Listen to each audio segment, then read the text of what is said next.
Ladies and gentlemen, the Royal Canadian Assembly for the Further Growth of Canadian Society presents the RCMP in A Tale of the Canadian Wilderness. Alright, that's enough of that. Our story begins in the wild forests of Torontonian Quebec. We follow a day not quite as adventurous as the time I lost my favorite hat, but probably more adventurous than the time I found it again on the dead body in a crime scene in a haunted graveyard. The hero of our story is one Pete Mansbridge, of no significant relation to the indefatigable news anchor.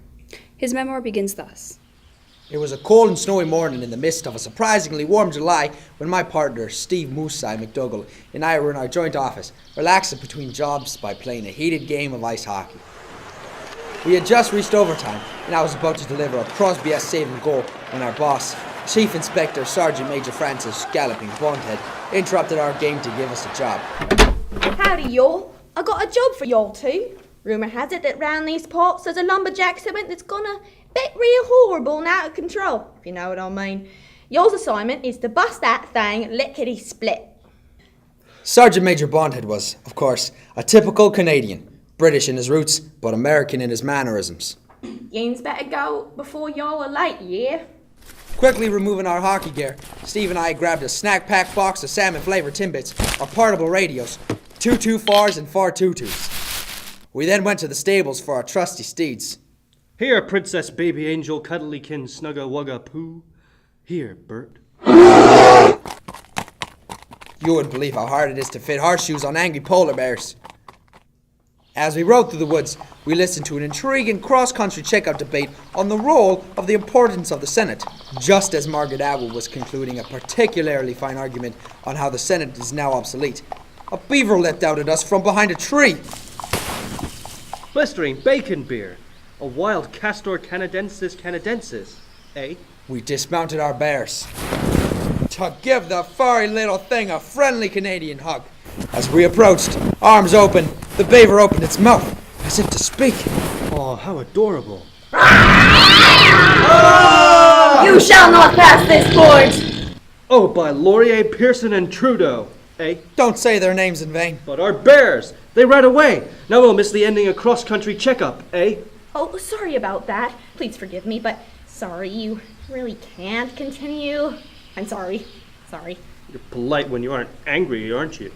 Well, I'm sorry about that. Oh no, we're sorry. Well, sorry for that. No. Sorry. Sorry. Sorry. Oh, holy hockey sticks, Pete. Come on, let's talk about this, eh? How are we gonna get past? This beaver's too polite for us, eh? You're damn right, Steve. We'll just be stuck here, apologizing to each other. Forever. It's the third greatest Canadian failure, right after the Toronto Maple Leafs and Stephen Harper's Twitter campaign. Damn our cripplingly good Canadian manners, eh? Disheartened, Steve took a swig of his emergency maple syrup. But, seeing his sugary drink, I suddenly remembered. We had a box of salmon Timbits with us. It is, of course, common knowledge that any Canadian beaver cannot resist the lure of sugary salmon treats. I quickly retrieved the box from my bag. Follow my lead. Excuse me, beaver. Sorry to bother you again, but if we give you these salmon Timbits, would you let us continue? It'd be really nice of you, eh? You see, there's a rogue lumber camp somewhere in this forest, and we have to find it. Oh, well, are you sure letting you buy is really enough for that whole box of Timbits? Oh yes, don't worry about it. More than enough. Unless, of course, you knew anything about that lumber camp we're looking for. Oh, I do, actually. Delicious. We'll find it that way, around there. You see, I'm supposed to be guarding it, but they haven't given me any Timbits in years.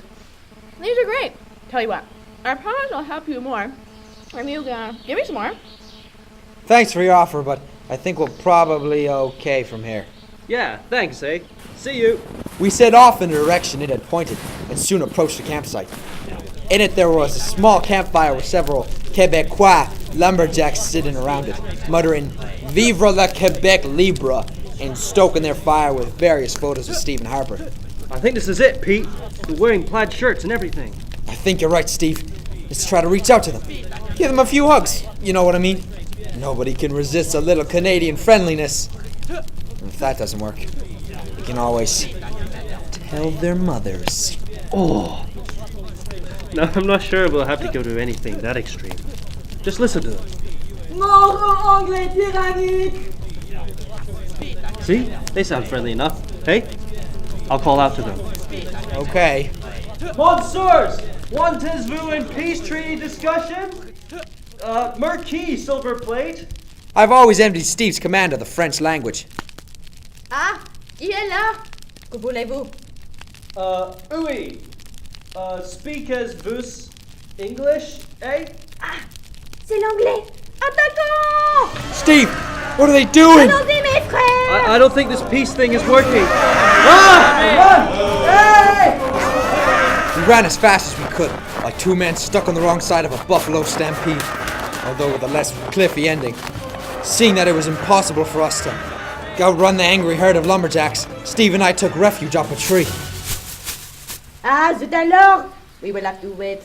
But once you come down, you are doomed! But we can wait, you know. You silly English RCMP officers. Is that in French again? I think he said that they're going to wait for us to come down, eh? To tell them they'll get hungry. Vous will être hungry! Ha! Not before you! We have the skills of experienced lumberjacks, and we can live off the wild with our epic wilderness skills. Like Jean-Baptiste Louis here. He has like a gold badge in extreme flower ranging, and makes really good bread. Ah, oui. They call me the flower mister. So we will survive, unlike you two tree-bound thick wits. Oh, and we have frozen poutine. Je pense c'est vrai. But you have no microwave to heat it up in. So, ha! Eh? Actually, we do. The delicious, cheesy gravy smell wafted up as though around us dainty little poutine fairies were dancing a luscious gastronomic ballet. I could almost see them flitting through the air, taunting us, chuckling like Quebecois lumberjacks. Chuckling is from Quebecois lumberjacks. Pull yourself together, Pete. What do we do, eh? I don't know. All I could think of is poutine fairies. Ah, you want some poutine? Yes, I do actually. Can we come down and have some? No, never. You're not worthy of such delightful cuisine. You are doomed to live out your life stuck in that branch, like a moose, stuck in a tree. Oh, then what will become of us? Are we doomed to die up here? Just us two, our lives cut tragically short. Mournful, starving and alone, save for this angry mob of lumberjacks and these tantalizing cheese fairies. The fairies don't exist. Never to see our loved ones again. Oh, I'll never have said goodbye to my own lovely wife. I didn't know you had a wife. I don't. I didn't know you could play the violin. I can't. No, you really can't. Well, I tried, eh? Okay, your preposterous little pity party has made us reconsider the situation. Oh, are you gonna let us down without killing us? No, of course not. Not without a challenge, anyway. What sort of challenge, eh? If he says anything about Heron and the mightiest tree in the forest, I swear to God. You must Yes. define Yes. what it is to be truly Canadian. Oh, no.